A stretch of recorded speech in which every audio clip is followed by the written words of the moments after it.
हाय, good morning. शू करे छे बदा? क्या कर रहे हो सब? आज आपको स्टोरी सुननी है।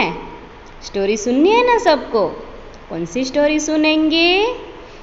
अपनी स्टोरीનું નામ શું છે ખબર છે તમને? The clever rabbit. તમે બધા સરસ રીતે સાંભળશો ને તો તમને બહુ મજા આવશે સ્ટોરીમાં। બોલો, आप सबको ध्यान से सुनना है। देखो वन बाय वन कौन कौन से एनिमल्स आते हैं, आपको उन सारे एनिमल्स के नाम याद रखने हैं।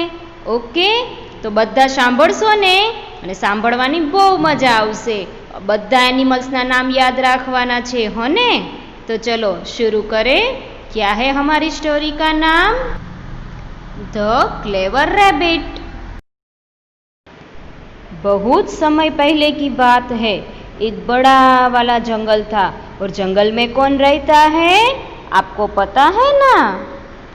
जंगल में बहुत सारे एनिमल्स रहते थे।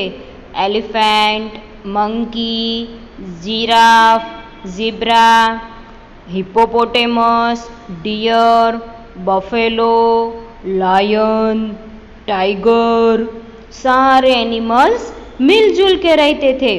और आपको पता है जंगल का राजा कौन है? लायन। लायन जंगल का राजा है। वो सारे एनिमल्स को डराता था और मार के खा जाता था। ये कौन है? लायन। वो बहुत ताकतवर था और निर्दयी था। सारे जानवरों को मार देता था और सबको खा जाता था। इसलिए सारे एनिमल्स लायन से डरते थे। और लायन कैसे बोलता था? मैं सबको खा जाऊंगा, सबको खाने के लिए मैं तैयार हूँ। बिचारा બધા એનિમલ્સ ડરવા लाग्या। એ લોકોએ એક સભા ભરી અને બધા ત્યાં ભેગા થયા। लायन इसी तरह से हमें खा जाएगा तो हमारा पूरा जंगल साफ हो जाएगा, हम कोई नहीं बचेंगे। बेचारे जानवर करे तो क्या करे, सब चिंता करने लगे कि अब हमारा क्या होगा। इन सारे एनिमल्स में से एलिफेंट बोला, मेरे पास एक सुझाव है। हम लायन को मनाते हैं। हम उसका भोजन रोज लायन के पास भेज देंगे। रोज हम में से एक एक जानवर को अपनी मर्जी से उसके पास जाना होगा। यह एक गंभीर निर्णय था, लेकिन सबको मंजूर था। પછી એલિફેન્ટે નક્કી કર્યું કે આપણામાંથી કોઈ પણ એક એનિમલે લાયન પાસે જવાનું અને એને ભોજન બની જવાનું। તો આ બધાને મંજૂર હતું। એલિફેન્ટે કીધું અને બધાએ હા પાડી, यस। यह संदेशा लायन तक पहुँचाने के लिए फॉक्स गया। आ संदेशो कहेवा माटे लायन पासे कोण गयुं? फॉक्स। अने एणे शुं कीधुं खबर छे? उसने कहा, महाराज अब आपको शिकार करने के लिए बाहर जाना नहीं पड़ेगा। हम एक एक करके सारे एनिमल्स आपके पास आएंगे और आप हमें रोज एक एक को खा जाना।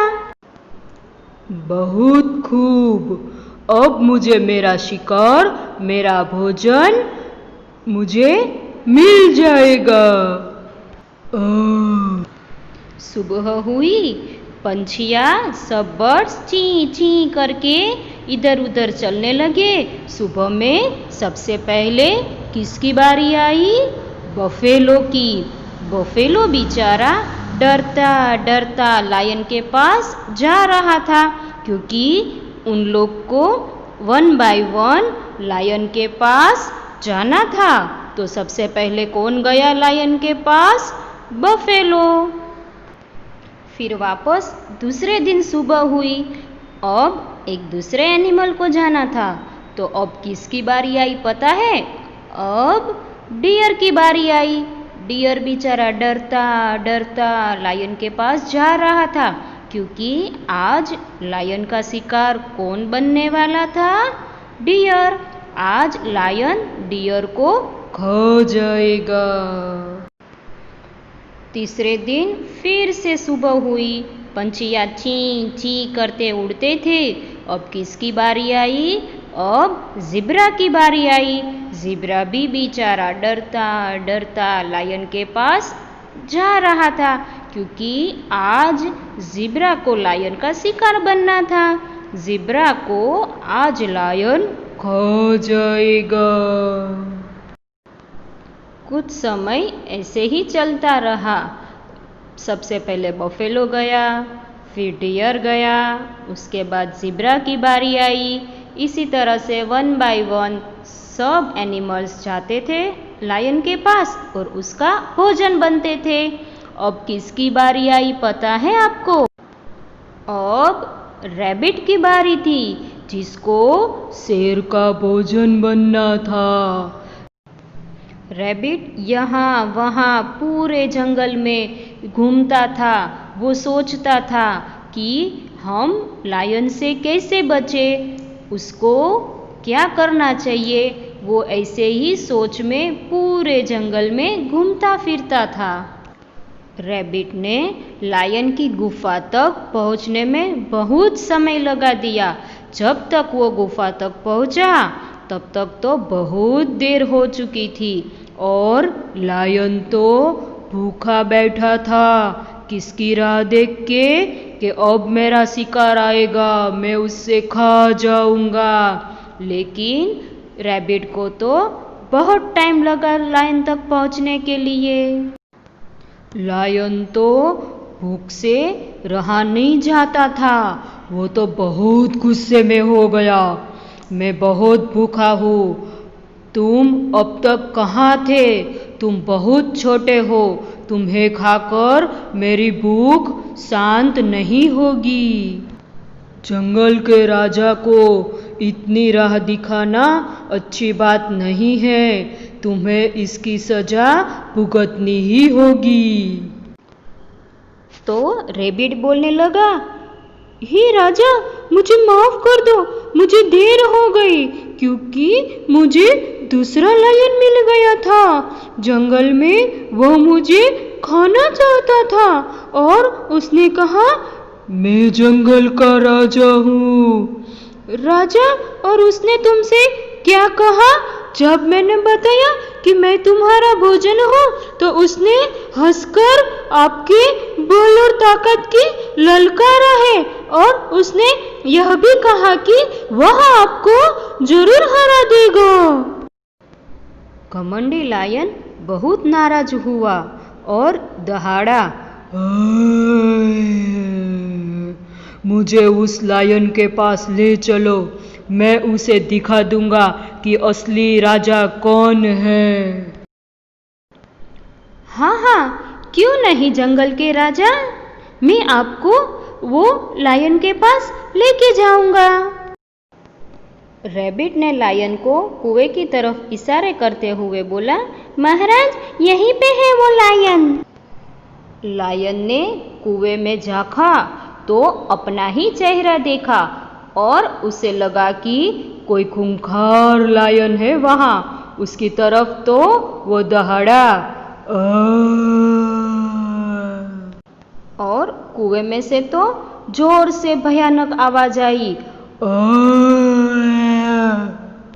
लायन तो दूसरे लायन के साथ झगड़ने के लिए तैयार हो गया और वो बोला, मैं तुम्हें दिखाता हूँ। वह उससे लड़ने के लिए कुएं में कूदने के लिए तैयार हो गया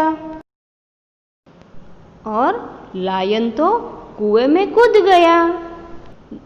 जैसे ही वो कुएं में कूद गया, वो तो कुएं में पानी था, तो वो लायन तो मर गया।